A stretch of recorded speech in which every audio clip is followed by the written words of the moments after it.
দেখতে পাচ্ছেন, এটা হচ্ছে একটা DJI Air 3s drone. Drone আমরা যারা ইউজ করি তাদের যে কোনো মুহূর্তে একটা ঘটনা ঘটতে পারে যে ড্রোন হারিয়ে যেতে পারে। অনেক সময় দূরে কোথাও পাঠালে বা রিমোট থেকে ডিসকানেক্ট হয়ে গেলে বা মানে অনাকাঙ্ক্ষিত ভাবে যদি কখনো হারিয়ে যায়, তাহলে সেই ড্রোনটা আপনারা কিভাবে সহজে খুঁজে পাবেন এই ফিচারটি আজকে আমরা দেখব। সো আমি ড্রোনটা একটু রাখি এখানে। এটা দেখার জন্য ধরেন আমার এই ড্রোনটা হারিয়ে গেছে, আমি এটা খুঁজে পাবো কিভাবে?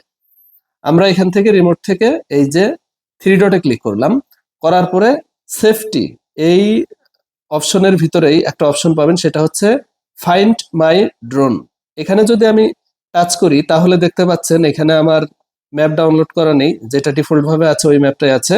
সো এই ড্রোনকে আমরা তো এখানে লোকেশন দেখতেই পারবো, এছাড়া এখান থেকে একটা শব্দ করতে পারবো। ড্রোন যদি আমাদের আশেপাশে কোনো ঘাস বা লতাপাতার ভিতরে লুকিয়ে মানে থাকে আর কি, সেক্ষেত্রে আমরা এখান থেকে এই যে স্টার্ট এইটা যদি আমরা ক্লিক করি, দেখেন এই যে ড্রোনটা যদি একটু দেখাই, দেখেন কেমন শব্দ করবে। হ্যাঁ, এই যে একটা শব্দ করতেছে। হ্যাঁ, সো এটা আমি যে পর্যন্ত স্টপ না করছি এটা কিন্তু কন্টিনিউ, কিছুক্ষণ পর পরই এই শব্দটা করবে। হ্যাঁ, এই দেখেন আবারও করবে এখন।